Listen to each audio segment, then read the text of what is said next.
Hi, I'm Jeanne Schumacher, and I want to welcome you to the Health Changers. In today's program, we're going to discuss 4 topics that can help you to change your health. And tonight, we're going to discuss whole food plant-based and adapting to the real world. We're going to also discuss harnessing the age rewind power of love, happiness, kindness, and compassion. And we're going to talk about metals stored in our bodies and what holds people back from making positive changes. So let's introduce our amazing panel. We first have Dr. Frank Sabatino, who is currently the health director at Balance for Life Retreat Program in Deerfield Beach, Florida. He's a chiropractic physician who also holds a PhD in cell biology and neuroendocrinology. He's done extensive landmark research on calorie restriction, stress, aging, and has published a major amount of papers in the fields of cell biology, aging, endocrinology, and neuroscience, and recently completed the book Weightless. He's got an online course at Lean for Life, The Science of Effective Weight Loss. And we have Jayney Goddard, the lovely Jayney, who is president of the Complementary Medical Association and one of the world's leading experts in natural anti-aging and integrative medical fields. She's written several bestsellers, Rewind Your Body Clock, The Complete Natural Guide to Happier, Healthier, Younger You, and Complementary and Alternative Medicine, What Really Works, and The Survivor's Guide to the Swine Flu, the Complementary Medical Approach. You can find her at janeygoddard.org. And Gareth Davies, he finally became the super soccer star and a professional footballer, but his world came tumbling down when a knee injury abruptly halted his sporting career. And his high blood pressure, weight gain soon became a health issue for him. Now, 30 years later, he's helping others to reduce and eliminate high blood pressure medication with his no-meds method. And he provides health and encouragement through his process. And today, in his 60s, Gareth is the epitome of a happy, healthy, fit grandfather and a health changer who loves coaching those who want to change to have a healthy lifestyle without limits. So you can learn more about his program on Facebook, Gareth R, that's important, Davies. And myself, I am Jeanne Schumacher. I've earned my doctorate in science education. I've taught for over 35 years. In particular, I love chemistry. So I'm founder of the Simply Plant-Based, and you can find that at simplyplantbased.net. And I've got several programs to help people transition to a plant-based lifestyle, including corporate wellness, the weight loss advantage, which helps people to lose weight without dieting. Love that part. And I started continuing education for those of you who are plant-based, but need a little bit of extra support and help. And I have our newest program is the Pregnancy Advantage to help women get our bodies pregnant ready. So, all right, let's get on to the show. Dr. Frank, take us away. I want to really, first of all, thank you for inviting me on this wonderful panel with all these great speakers. And this is an area, of course, whole food plant-based lifestyle is such a very important piece of my own life. Just as a very small background, I've been living this way and practicing as a plant-based physician for close to 45 years.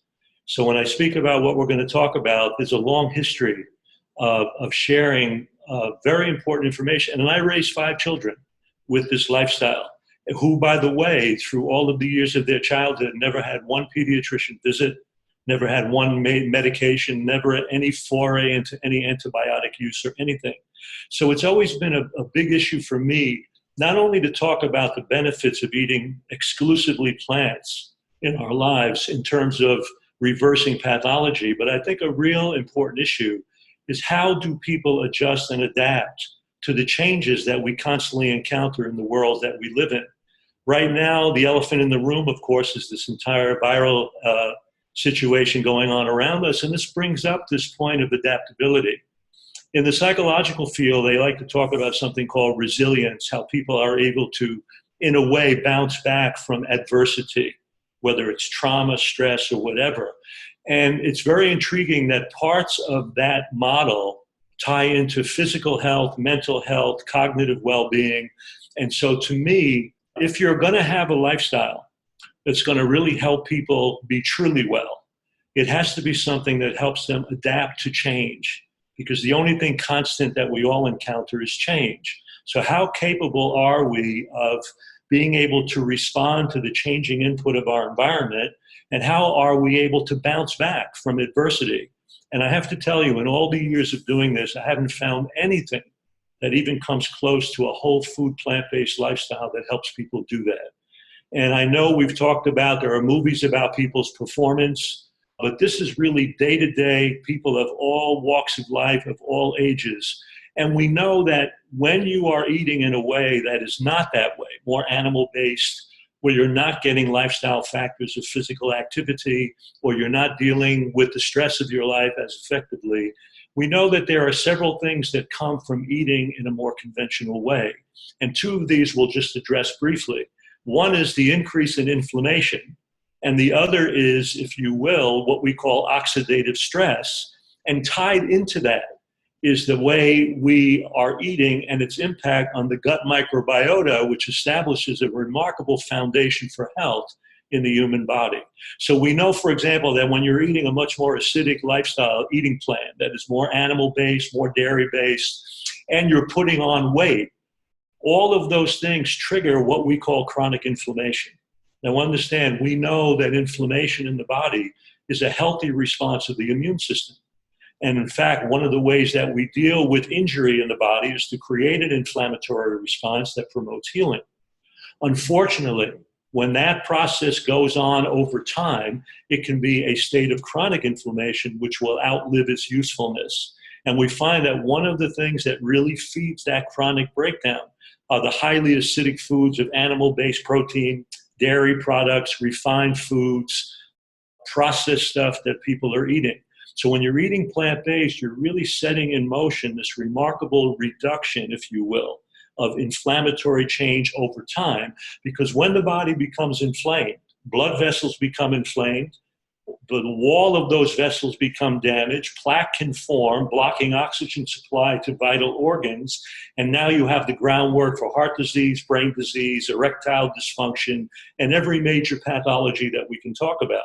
So that inflammatory piece is a very big piece, and nothing resolves that like a whole food plant-based lifestyle. The other part of that is also understanding that every second of every day, we are eating foods, and especially plant-based foods, which provide carbohydrates to the system. In the presence of the oxygen that we breathe, the body has little energy factories in every cell that will convert that carbohydrate, that glucose, into energy. Okay? And that process goes on in that little energy factory called the mitochondria. But if you think about it, that process is turning over oxygen on a regular basis. And when you do that routinely, you can create reactive oxygen species that people have referred to as free radicals. And we know that when you are generating those free radicals, those reactive oxygen species, there are theories of aging, and most theories of disease relate to that free radical production. The body, though, in its wisdom, in that mitochondria, also produces what are called antioxidants, things that remove that free radical damage. And we also, now that we're exposed to those reactive oxygen species, when we're exposed to things like cigarette smoke and refined and processed fried foods and alcohol and things of that nature. So every day we're getting inundated with a lot of this oxidative stress. Here's the beautiful thing. When you eat in a plant-based manner, it's in the range of 50 to 60 times more antioxidant potential than any other eating plan on planet Earth. So it is dramatically reducing that oxidative stress. And that oxidative stress is a major factor for aging, for damage, for disease. And understand that when you have inflammation and oxidative stress, it makes us unable to adapt as successfully to changes in the environment. We become more stressed out, we become more broken down, energy is more diverted away from constructive process and outcome, and we're not going to really respond and react quite as well. And then there can be factors even on a mind-body connection of anxiety and depression and other things that can spell from that. So when we look at a plant-based lifestyle, it dramatically reduces that opportunity for chronic inflammation, and it reduces that oxidative stress. A classic example is something we see now in this whole place of infection. We see that exaggerated inflammatory change, especially in the lungs, are a major complicating factor, and even a factor that increases mortality from viral infection. So if you're eating a diet that's providing this higher level of ongoing chronic inflammation, imagine what happens now when you have to adapt. And now you're exaggerating that inflammatory process, consolidating fluid in the lungs, unable to breathe. And the last piece of this is that when you are eating plant-based, one of the major components of that diet is, of course, fiber. Now, the interesting thing is we are incapable of digesting fiber. We take all the nutrients from food, but we don't digest the fiber. So why would a diet that we're claiming is the best for human consumption have a major component that we're unable to digest? Well, as it turns out, we have about 10 times the number of microorganisms in the body that we have cells. That includes bacteria, viruses, protozoa, fungi, all of that. And in our gut alone, we have we have trillions of those organisms that are living within our bodies. So the good question is, why would we have an organism that has 10 times more microorganisms than cells? We come to find out now that that population that is now referred to as the microbiota, and especially the part of it that lives in the gut, plays a major role in stabilizing the body in a number of ways. And one of those is that when that fiber from fruits, vegetables, whole grains, legumes, all of that are consumed, in the deep part of the large bowel, we have organisms that will convert that fiber into what are called short-chain fatty acids, things like butyrate and so on, that creates a kind of low pH, a low acidic environment in the large bowel that allows certain organisms to flourish that will literally produce the comfortable, plushy lining of the large bowel, the mucus layer, that allows us to absorb small electrolytes, water, and so on. So the integrity of the lining of the gut, protecting cells of the large bowel, is being produced by bacteria when we feed them exactly what they want, which is the fiber from the plants, fruits, and vegetables that we're consuming. And interestingly enough, when you have things like stress with excessive cortisol, or you have alcohol, or you have things like glyphosate, these weed killers, or you have antibiotics, you literally destroy that natural bacteria in the gut.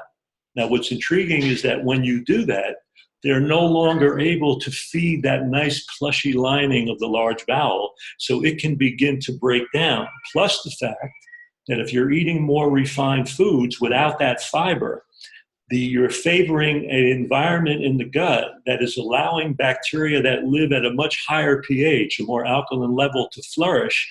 And those are usually endotoxic bacteria, bacteria that produce a lot of toxic material. So now with that refined diet and all of those other factors, alcohol, whatever, you're now going to have a situation where the gut lining begins to be damaged. So now instead of being a nice tight barrier with a plush mucus lining, it becomes open and what we call leaky. And when that bowel becomes leaky, now large protein fragments, pieces of protein can start to absorb through that lining, and again, exaggerating an immune response. And interestingly enough, if those protein fragments are coming from things like the cartilage and tendons and protein of the meat people are eating, those proteins are very similar to the proteins, for example, in our own cartilage, ligaments, tendons, and joints. So if the body's going to attack those proteins, what do you think it's going to start to do with our own? It's going to start to eat its way through those. And there you have the foundation of autoimmune disease. So this impact of the large bowel and the tightness of it and the plushness of it and the bacteria that are producing it being fed by the fibrous foods from all the fruits and vegetables that we're eating is going a long way to reducing that ongoing inflammation, that autoimmune component. And this is one of the problems we saw in this recent infection, because when people had that attachment of virus to lung tissue, they were getting an exaggerated, almost autoimmune-like response to the proteins in their own lungs. And the body itself was overreacting and damaging that tissue. And unless you're going to really advise people to get away from those classic eating habits of refined food, meat, and dairy, you're not going to have that healthy flora that will stabilize that bowel, protecting those colon cells from cancer, from inflammation, and the like. So when we say whole food plant-based, it has huge impact on that inflammatory process. It has huge impact on oxidative stress. It has huge impact on the lining of that large bowel, creating the proper acidic alkaline environment to support the beautiful production of that mucus lining. And all of that is intriguing because we now know, when we talk about adaptability, that there is a whole gut-brain connection. So when that bacteria, that microbiota is off in the gut, there are a number of psychologists and psychiatrists today treating things like anxiety, depression by just balancing the gut. They're not even using conventional meds to treat anxiety and depression the old ways because they've discovered now that the gut bacteria are producing neurotransmitters. They're producing chemicals that get into the bloodstream, can even cross the blood-brain barrier, and can even start to stabilize mood and traditional psychological components. So the way we handle stress, the way we adapt in the environment can be very much affected by the integrity of that gut lining and just how much we have exaggerated that inflammatory outcome and that whole issue of oxidative stress. The short story is, and the beautiful piece is, by eating in a plant-based manner, we resolve all of that. By getting just a simple program of routine physical activity, we help resolve all of that. So simple lifestyle factors coupled with this profound plant-based approach has this huge impact on balancing some of the most dynamic systems in the human body. You said early on there in your introduction almost that you raised a family with 5 kids, 40 years ago? And yeah, my children range from the ages of 26 to 36 right now. Okay. So it was obviously a lot different then as far as information goes and knowledge about this particular diet and availability of how to eat in this way. So how did you go about that with 5 kids? Because I have 4 kids myself, and I came a little bit later, but really struggled with that. Well, my experience in all these years of teaching is I don't know anyone who loves deprivation. In fact, when I tell you not to do something, there's a part of your brain that can't wait to do it and can't wait to do it in my face. And that's especially true with children. So what we always did, although it was not perfect, we always had legitimate substitutions for more conventional things. So if they wanted a pizza, they got a pizza, but it may have had soy cheese or something else. So it was really a beautiful pizza, but it was very different than the classic thing. So they never felt deprived. They never didn't have an ice cream or a pizza or whatever. So in that sense, we made these adjustments with these analog and substitution foods early on, and that kept them feeling like this lifestyle is not about deprivation. And the other thing I did is that we did, when we ate out in a lot of ethnic cultural restaurants where when you really look at those cultures, many of them are fundamentally plant-based, whether it's Japanese, Chinese, Thai food, or whatever. So we introduced them to foods and cultures that were using a lot of plant-based stuff. So they had a sense that they weren't alone in the world doing this. And even on my website, I have a freebie that I give out for people that is a plant-based guide for eating out in the real world. It's not perfect, but it takes them through all the ethnic restaurants and shows them how to utilize these foods so they don't have that sense of deprivation. So that's kind of how I dealt with it. Great, thanks.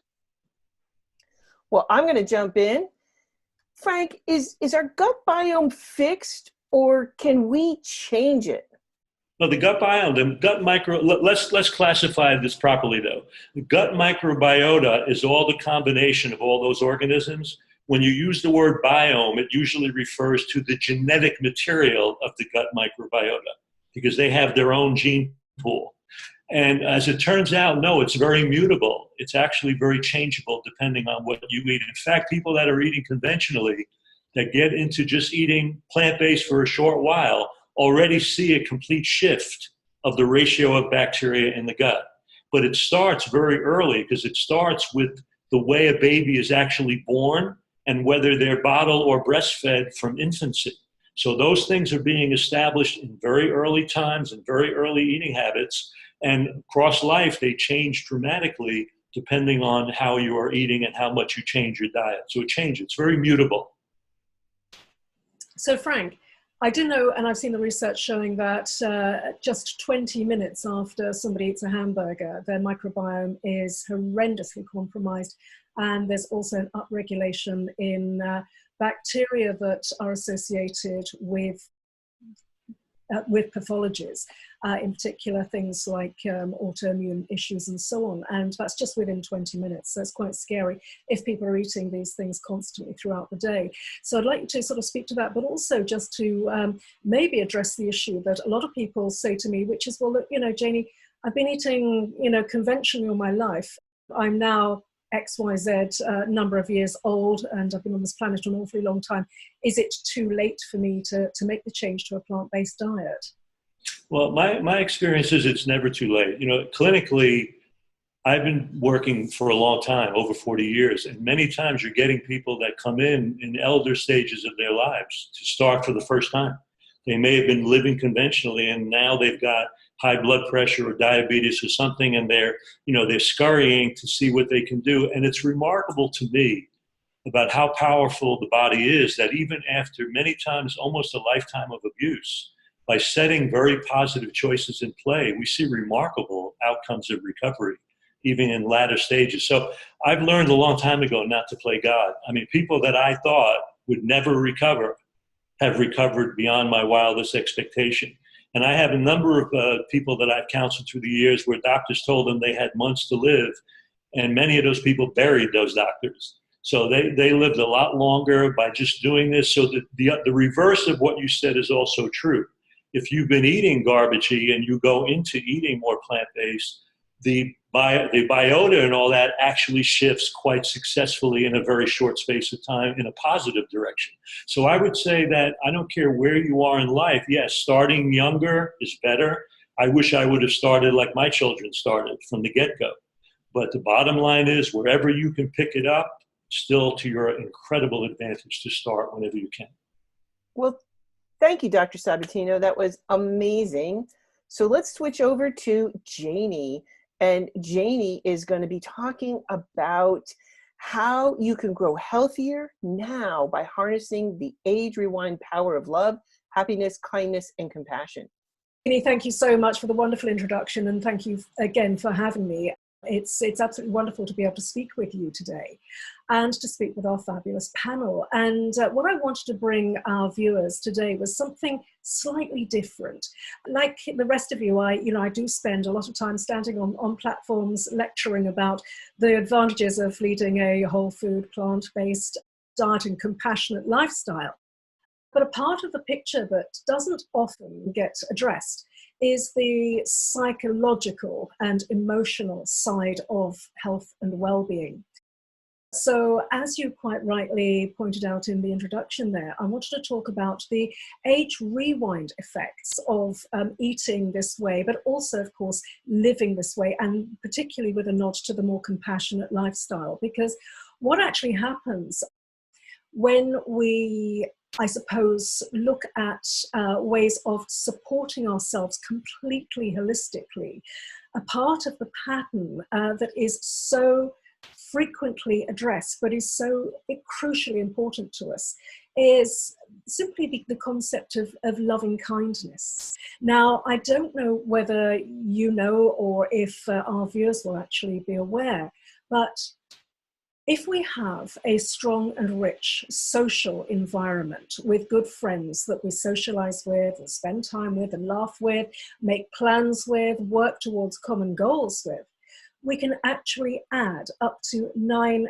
healthy years to our health span now and to our lifespan. You see, so the interesting thing is that in the field of wellness, we talk about life extension. And if you actually go out there and speak to elderly people and, or anybody really and say, do you want to live longer? The most frequent answer that comes back is, yes, but only if I'm healthy. And what's actually happening is that in general, in most developed nations, is that our lifespans are increasing. So we're living for longer periods of time.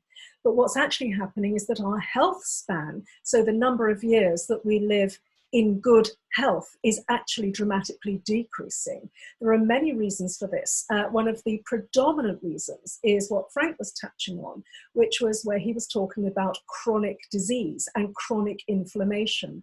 Now, of course, the diseases that we actually wrongly associate as being a natural part of aging, so the heart disease, type 2 diabetes, arthritis, arthropathies, autoimmune disease, heart disease, circulatory issues, and even the neurological conditions, Alzheimer's, Parkinson's, and other dementias. We assume and we run away with the idea that this is just what happens to us as we get older. The actual truth of the matter is that all of those conditions have an underlying common denominator, and that is uncontrolled chronic inflammation.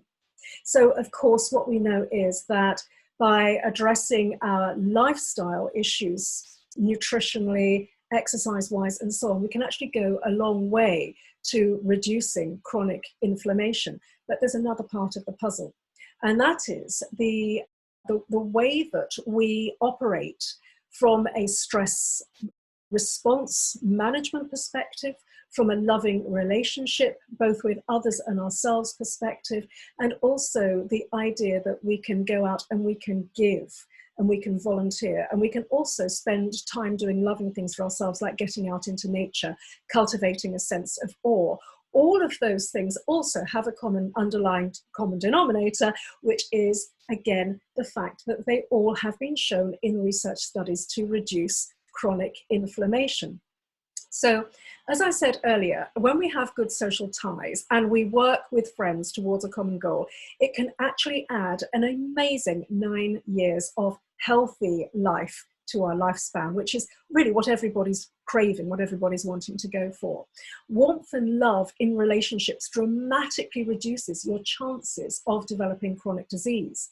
And what we do know is that, in fact, there was a study at Harvard which showed that young guys who were students at Harvard back in the 50s all answered questionnaires about whether they had good, warm, close relationships to both parents or their mother or their father, and so they looked at the various permutations of that. They then tracked that study right through to the modern day, and it was actually found that the guys who had reported a lack of closeness to one or both parents had a dramatically higher chance of developing chronic disease in middle age to later adulthood.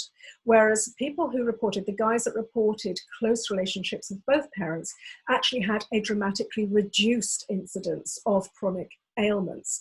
So what we see from that is that, you know, close relationships and supportive relationships with parents go a long way to keeping us healthy. And there's a lot of work done in the field of that we look at adverse childhood events that create disease and chronic disease situations, a lot of autoimmune disease later in life for people. So I'm under no illusion that we've all grown up in these wonderfully perfect households with wonderfully perfect childhoods, because actually most people haven't, in actual fact. There are issues that we can all point back to in the main. You do sometimes meet a unicorn who said, yes, I had an idyllic childhood, and I sometimes have to question that. But, you know, if they say so, I'll take it as read. But so what can we do? What are the steps that we can take to actually maybe counter some of the unfortunate issues that have actually occurred during our lifetimes? Well, the point is that there's an awful lot we can do. One of the most important things that we can take on board is the ideas of gratitude and forgiveness. If we can cultivate an attitude of gratitude, if we can cultivate forgiveness, not just for other people who may have transgressed against us, but also forgiveness for ourselves. Because a lot of the time, if we've been subject to abuse or what have you, if that is not addressed, and if we are carrying this burden, it's like walking around holding hot coals, seething, burning anger and resentment. The only person that those hot coals actually affect are us. If we can just let those go, and that's essentially what the essence of forgiveness is. It's an act of self-compassion. If we can let that go, that forgiveness actually then produces a mindset of being able to just allow things to float away and to stay in the past where they belong. So that's one of the ways of cultivating forgiveness is to look at the work of various people, but different people have claimed to have had a hand in the Ho'oponopono technique, which is a mantra that we repeat to ourselves, and it's a loving kindness mantra and forgiveness mantra. So it's worth people going and looking up Ho'oponopono. What we can do, it's a funny spelling, Jeannie, so what we can actually put is the actual spelling of people perhaps in the slide underneath. Also, the other thing I would also suggest people do is look at ways of creating and cultivating gratitude. The research shows that one of the most powerful gratitude exercises is called 3 Good Things. And this comes from the University of Berkeley, and they have a Center of Happiness study. So what they've done there, they've tried various permutations, and they've found the technique that works best is at night, if you sit down or in bed, get your notepad out or your journal, and you actually write down 3 good things that happened to you on that particular day.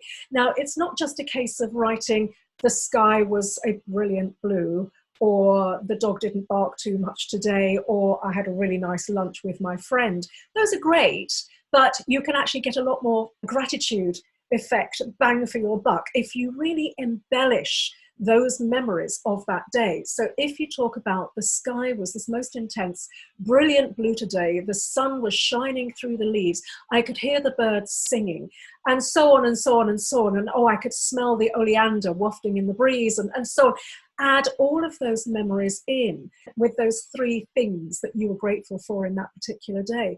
And if you do that as a practice, what happens is your brain actually rewires to preferentially develop neurological pathways that are more geared towards being able to express and remember good things. We also know that the opposite is true, that if we dwell on negativity and if we associate with very negative people, what actually happens is that our neurology begins more ably to express more negative and pessimistic thinking.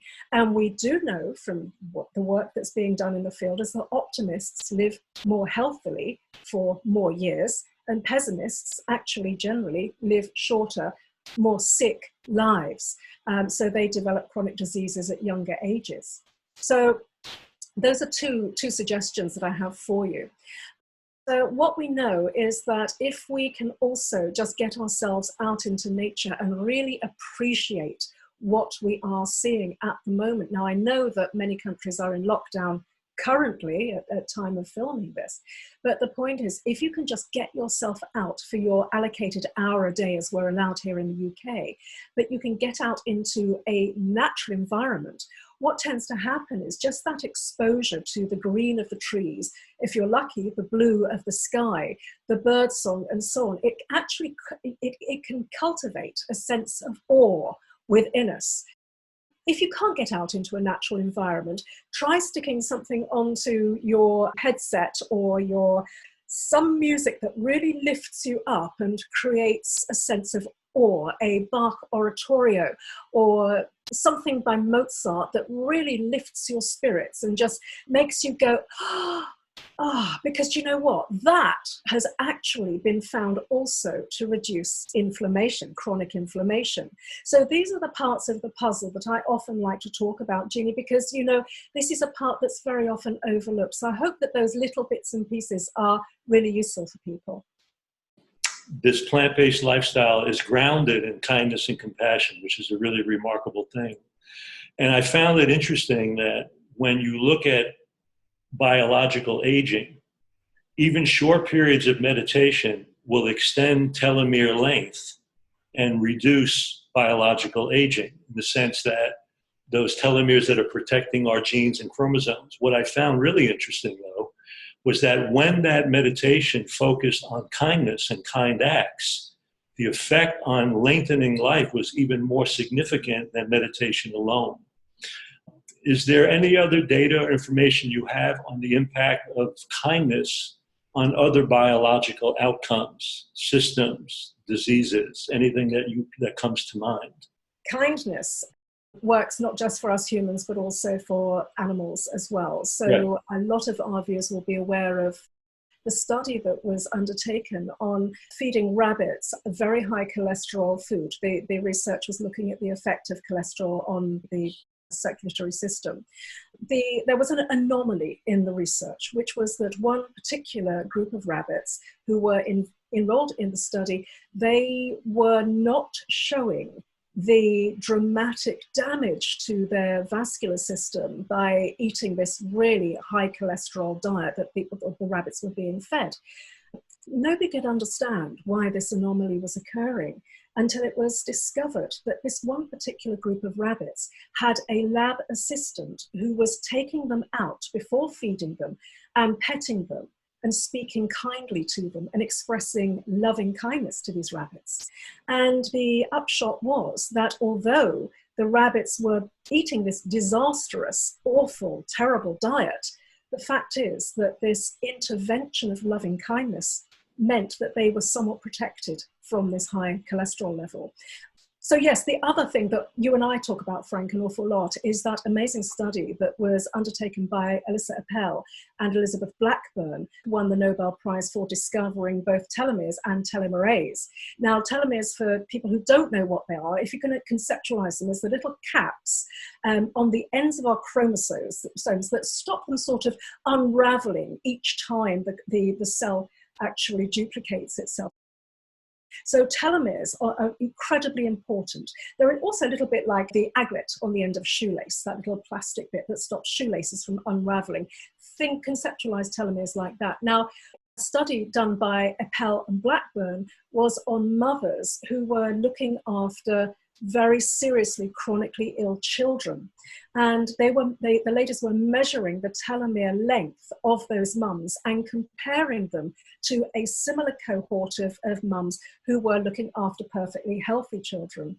And it was actually found that the mums who were looking after the very desperately ill children had telomere lengths that were up to an average of 10 years older than the mums who were looking after well children. In some cases, those telomere lengths were measuring as being up to 17 years older than the mums who were looking after the healthy children. So what it goes to show is that if we are leading unbelievably stressful lives, the impact upon our biological aging is absolutely dramatic.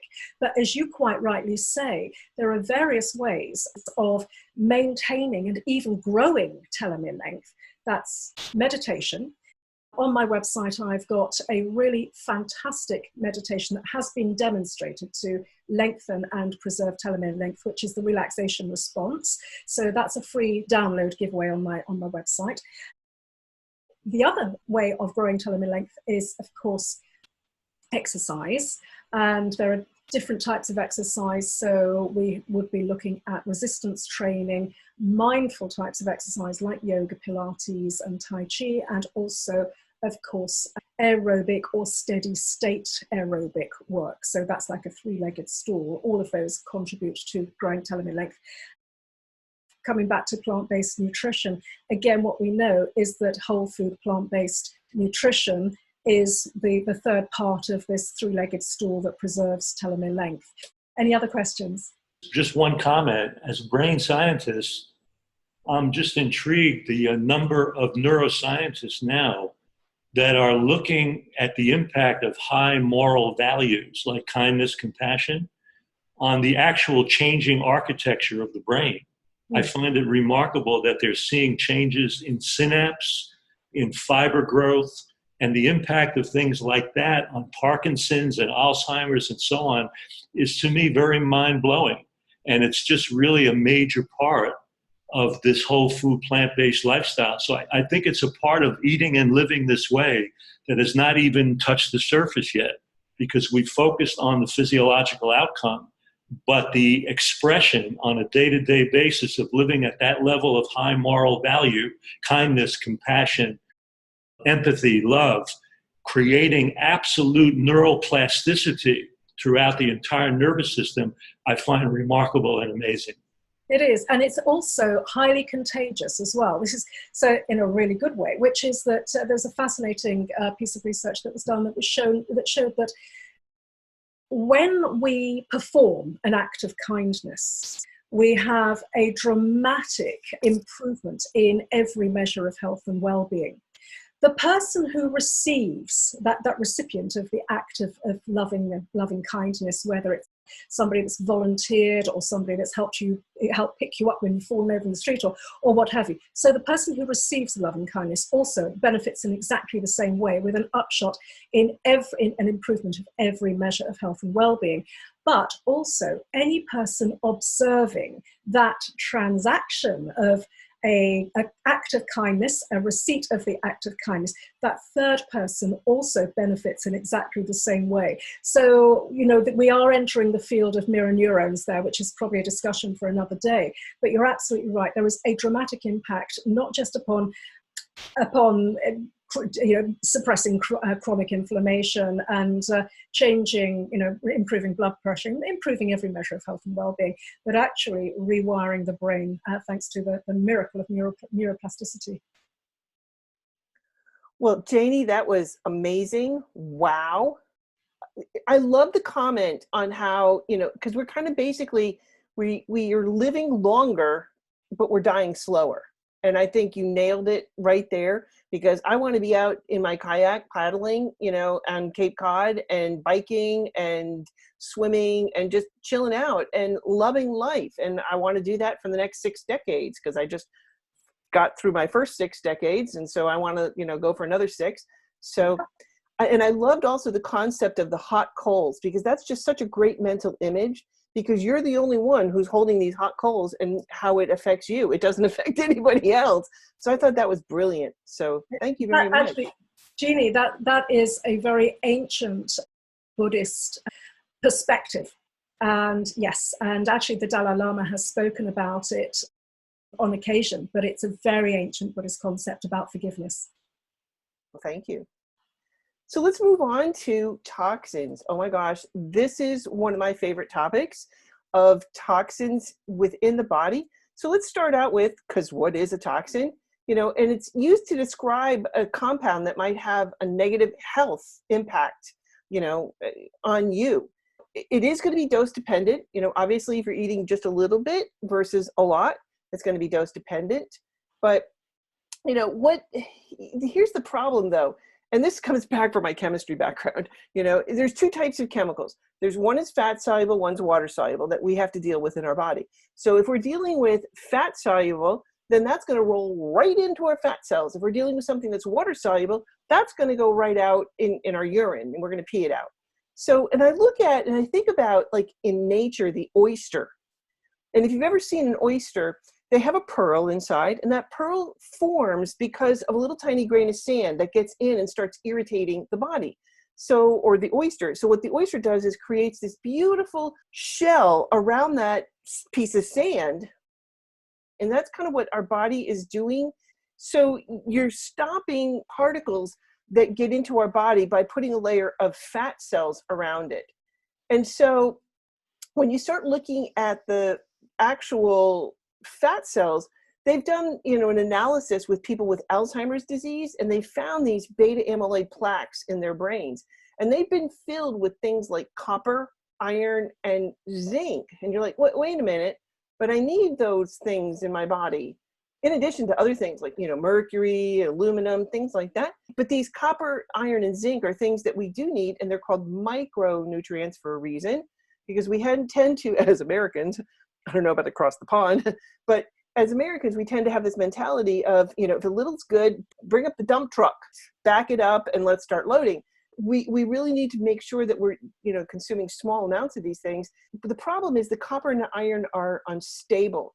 They spark these, free radical processes. And zinc in particular really is obnoxious. And, but the problem is zinc is used to communicate between the neurons in the cells. And so even a small overdose, zinc can be potentially toxic. And, it encourages these proteins to clump together to form these plaques, okay? Copper and iron do that, but zinc takes it to like Jedi level. Okay. We just really, really need to be aware of these metals and, the impact that they can have on our body. Jeanne, can I ask you a question? Yes, ma'am. Thank you. That's so important, and thank you so much for that. You're absolutely right. In fact, funnily enough, just to speak for the Brits, which I probably shouldn't do because it's generalising and that's unfair. But yeah, we're getting to the stage where we're a bit like the more is more concept being good, but of course it isn't. So I know where you're coming from. But I wanted to ask you from the female perspective, why is it that women need to be so careful about toxicity? Could you speak to that? Well, I think a lot of that has to do with within our body. Like I'm just a classic example, as a woman, hopefully, but Dr. Neil Barnard has a book called Your Body in Balance.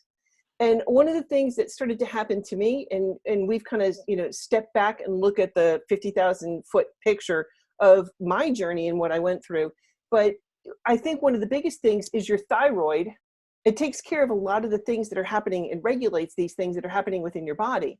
As I began this plant-based journey, you start releasing a lot of toxins. And I've had people that have commented to me in their journey about these toxins that are being released that, I felt better eating crap. And so, because your body is releasing these toxins, so it could be expressed as, I don't feel well, I don't, you could have pimples coming out, you could have a rash, to feeling like you're coming down with a cold. So there's a lot of different ways that your body's going to express this as getting rid of these toxins, because it doesn't like having these toxins in, and as you start to burn the fat.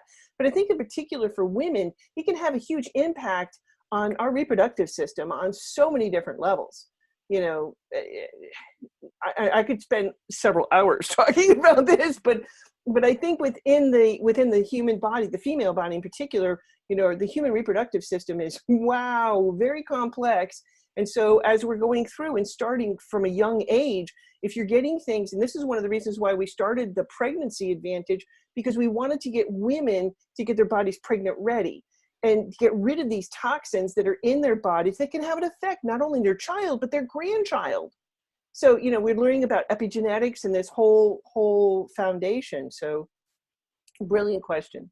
One of the issues too, as a rule, and it doesn't have to be, is that women tend to run and maintain higher body fat percentage as a rule. In fact, the standards and normals are really written about that way. It doesn't have to be that way, but it is. And some of that is hormone dependent. And a lot of what you're calling environmental toxins and even heavy metals, they tend to be fat soluble. So they tend to be driven into fat tissue for storage. And more importantly, and then this is very interesting, and that is that when the body encounters these toxins, it knows it can protect vital organs by not having this material circulate in the bloodstream. And it knows that it can store these in fat tissue. So not only do these toxins get stored in fat tissue, but when the body is exposed to them, they stimulate the body to overproduce fat tissue. So body fat actually increases in the presence of this toxic debris. And so the epidemic of obesity, that's why there's a whole environmental component. We also know that many of these environmental toxins will block the ability of fat cells to really produce leptin properly and to have leptin sensitivity. So there is a leptin resistance in obesity, like insulin resistance, that is triggered by this toxic debris. And it will drive abnormal craving and excessive appetite and other things. So unfortunately, because you have this level of fat and the way fat is translated, it does become intimately linked with everything that you spoke about, toxic metal and also the environmental toxins, whether they're PCBs, BPA, whatever it may be, pesticides, glyphosate, all of these kinds of chemicals are linked into that process of overproduction of fat tissue as a way to protect the body. So it's a very intriguing connection. Women are more prone to some of it because of the excessive fat levels and even hormonal levels that drive it. And then the other side of that is whenever the body has this mind-body connection, whenever there's excessive stress in the system and cortisol becomes exaggerated, As the adrenal system becomes compromised, it has to recruit the thyroid to get involved. And as that process continues, the thyroid will then follow and be suppressed. So the nature of the toxicity, the nature of fat levels, the nature of feedback with the brain, and the ongoing stress all conspire to increase body fat, decrease thyroid function, and it just magnifies that process of overweight, obesity, craving, hunger, appetite, and all of that. And it's really a devastating process.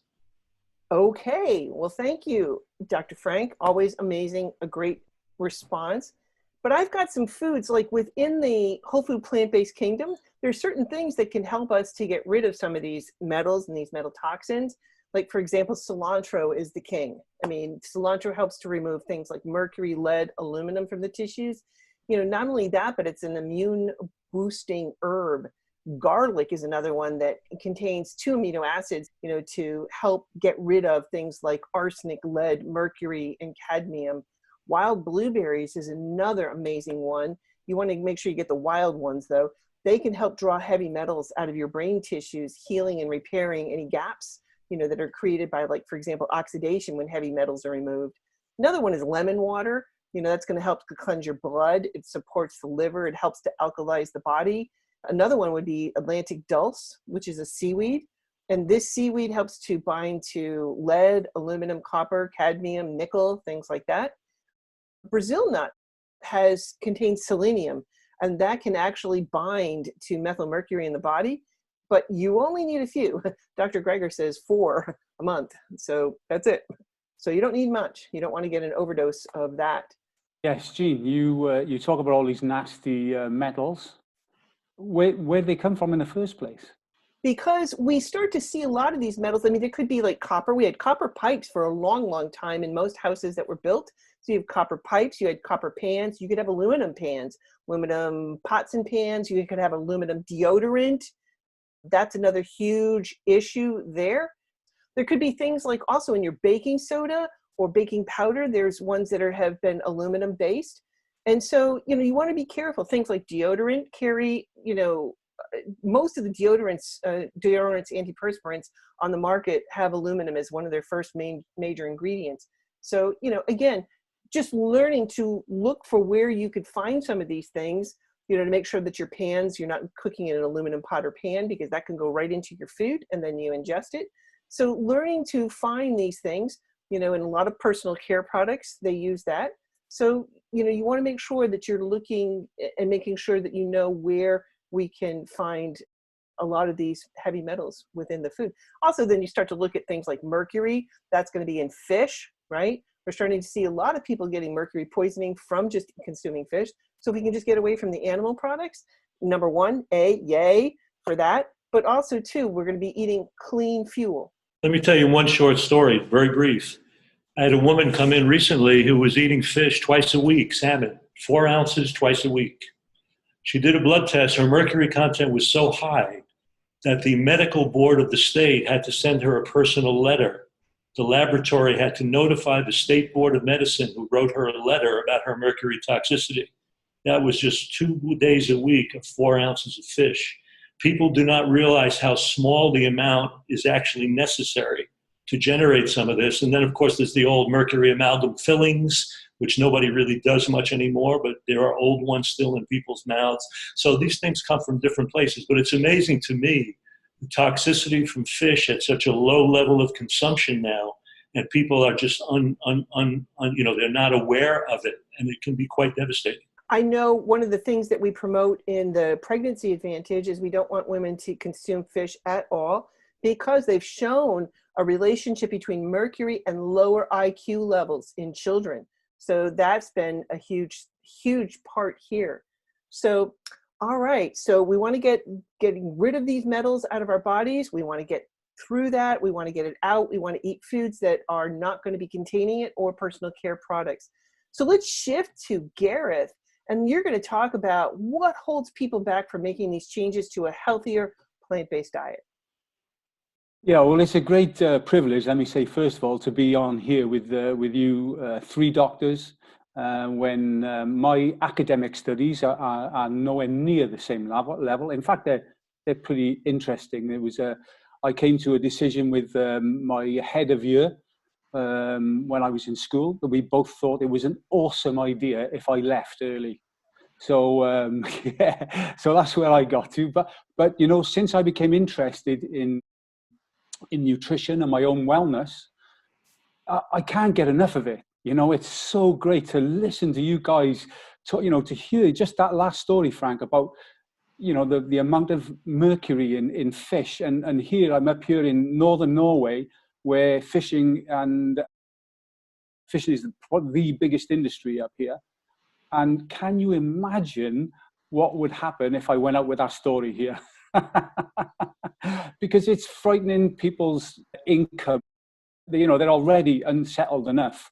So let me tell you, I gave my body 30 years of abuse, physically, with sport, and anyone who's a top sportsman or a professional sports person is really going to extremes with their body when it comes to physicality. And that's great in some ways, but not so great in other ways. I found out by getting a knee injury, which, you know, added to a carbon fiber implant, can you believe, which caused me no end of problems. So I got interested, and I got forced into looking at diet, nutrition, and wellness, because I was getting heavier, my blood pressure was going up. I was seeing the doctor twice a year with sinus issues, and wondering why that was. And I come from a place called Cardiff, and I asked the doctor, you know, why am I coming to see you 2-3 times a year, and you just give me this penicillin, and I'm totally blocked up, and then 2-3 weeks it goes, and then a few months later I'm back to see you again. And I promise you, this is what he said. He said, Gareth, it's because you live in Cardiff. Cardiff is in a basin, and the air is thick, and that's the answer I got from my doctor. And I thought, okay, fine. And then when I actually got injured, I met an osteopath who was privately, and he was also a yoga instructor. And I just looked at him. This guy was so well, and I thought, what is he doing? And he said, well, I can get rid of your sinus issues without any pills immediately. And I said, well, how's that? He said, well, stop eating dairy. We're not meant to eat dairy products. And I was shocked, you know. I'd eaten a lot of dairy products, so I did. And from that moment on, I've never had any issues with my sinuses at all. What I also realized is the issues I'd had with my feet, which were cracking the skin when I was out getting wet playing football. I had no idea that was my diet. So fast forward, the last 30 years have been fantastic. You know, my health's been wonderful. And I started helping many, many people and explaining how just keeping it simple by changing to a plant-based diet can have amazing, amazing effects, as you all know, of course.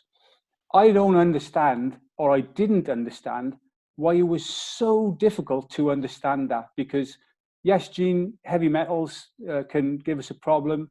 Absolutely, I love that. You, Jayney, talking about the our mindset and how meditation and even the type of meditation can be healthier for us.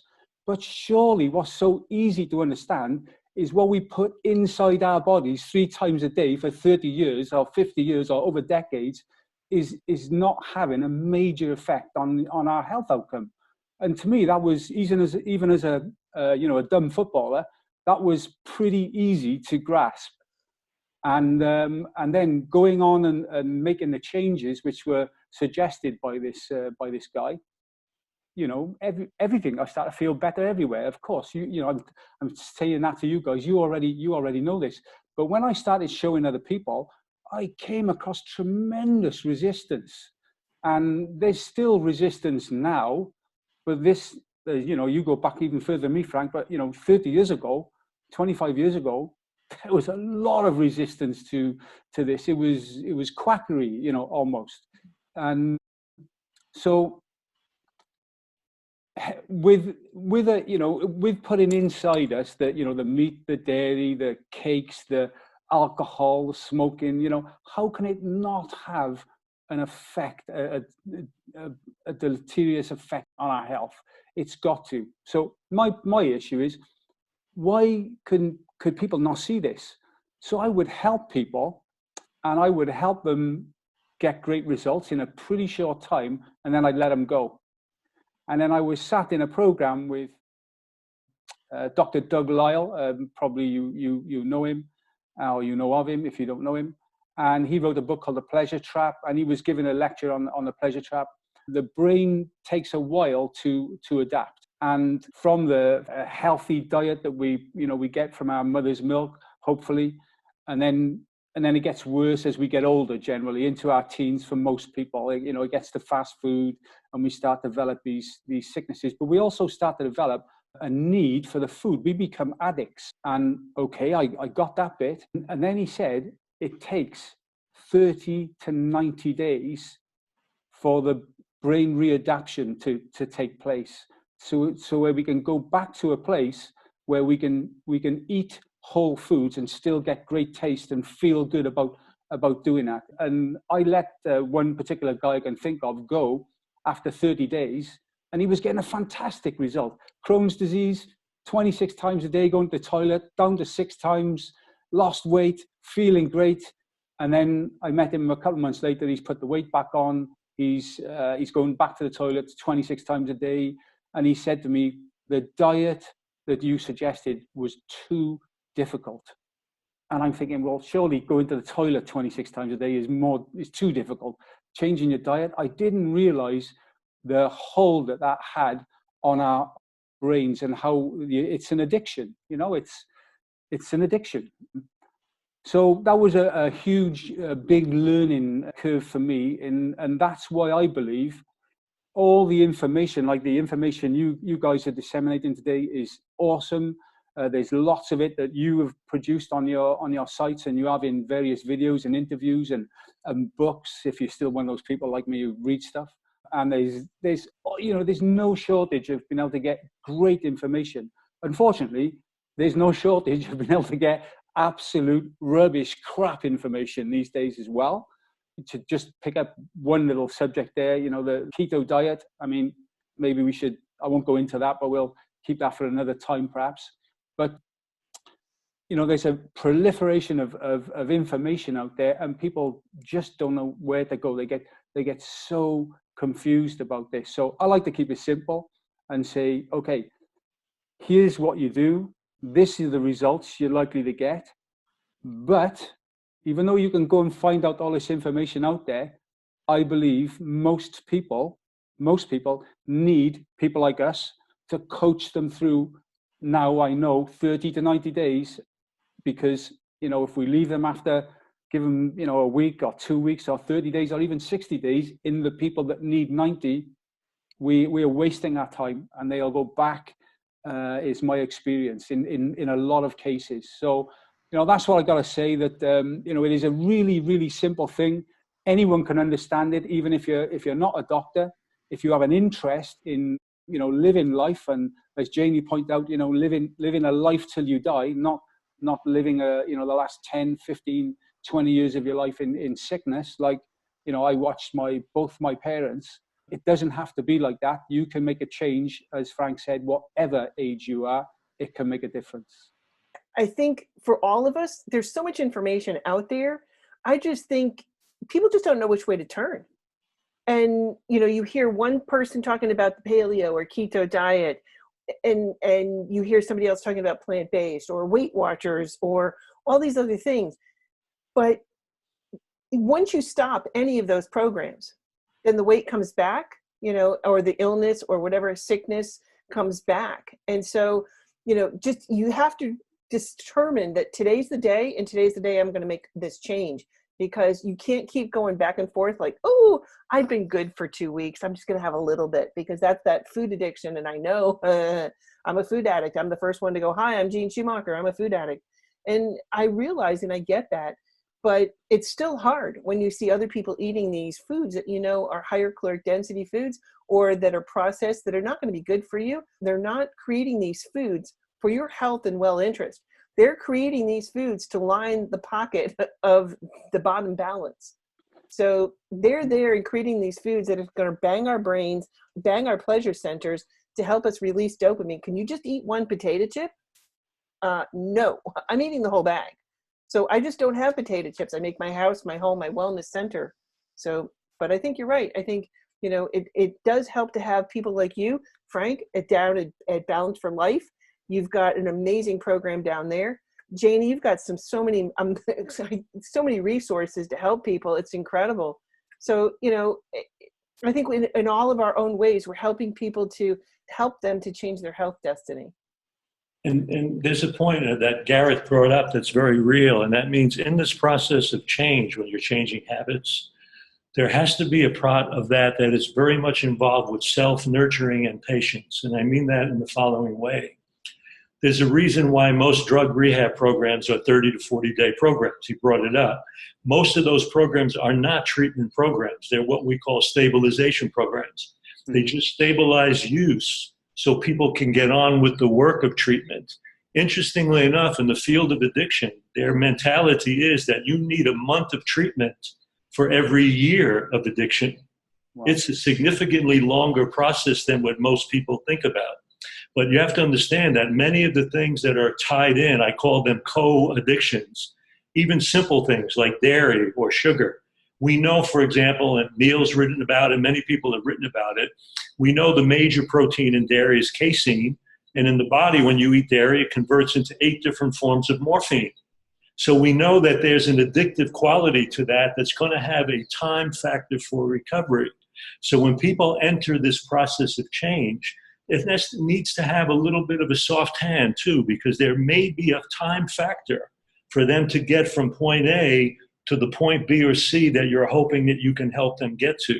And they need to have that sense of self-love and self-nurturing in that process, because there is going to be a time factor for recovery.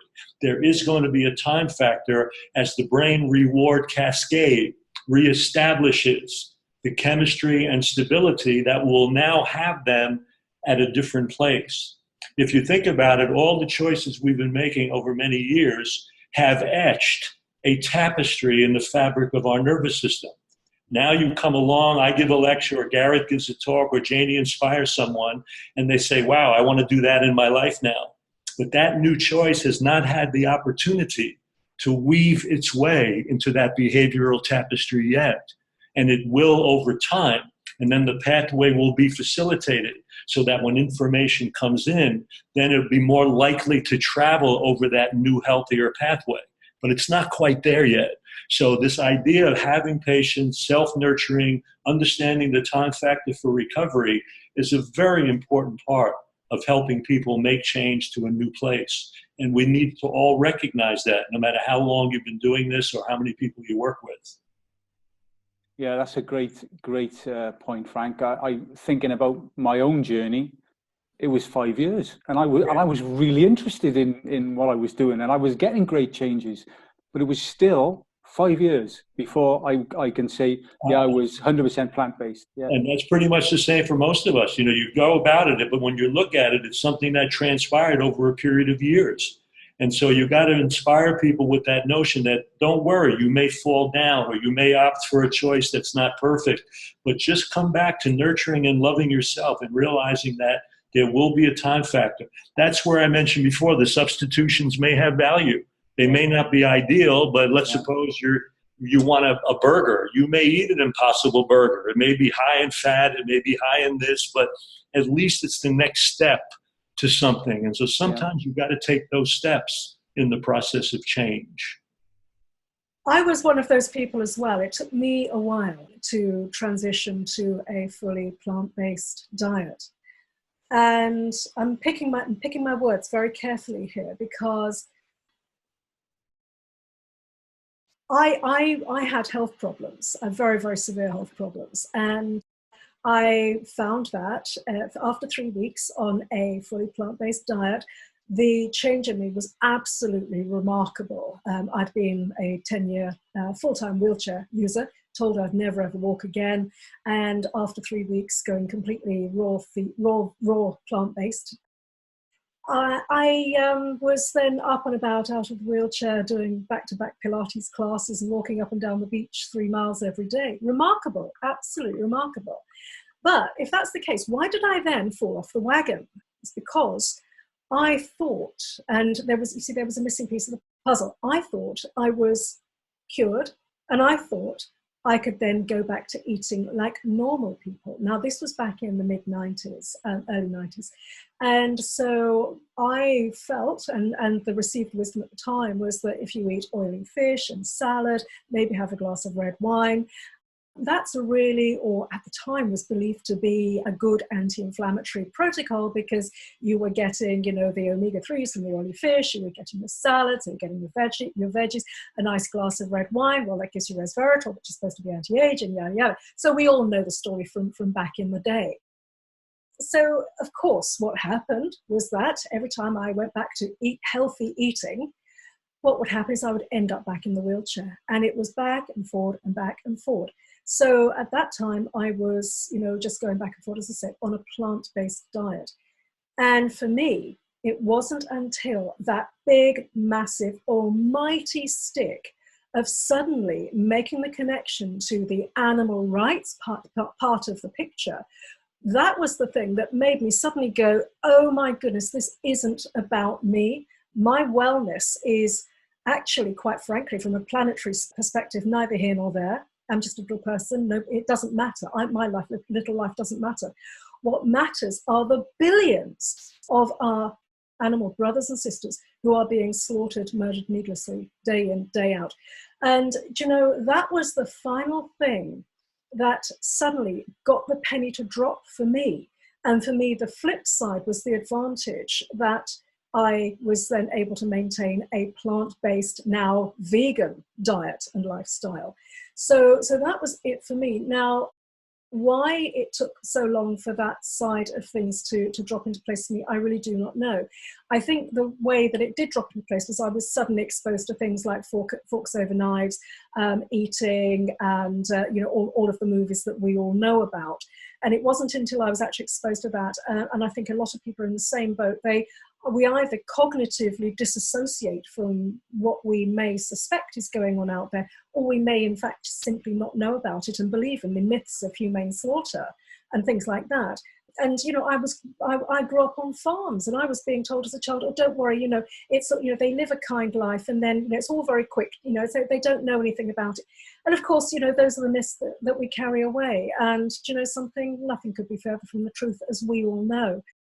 That was it for me. But I also question, and I don't know if anybody else would agree with this, but I think that when you transition to a fully plant-based whole food diet, your capacity to feel compassion and love actually increases. And I'm not talking about the animal welfare side of things. I think actually something happens within our biochemistry that opens up this ability to be more in touch with our feelings, maybe more empathetic. I've no data to support that. It was my experience. And then along for me came the films, and I suddenly went, oh, okay, right, well, that's it. You know, regardless of whether this makes me better or not, that's it. This is the way I now live. Anybody got any thoughts on that? Let me make a simple statement. Detoxification is a bitch. It's an absolute bitch.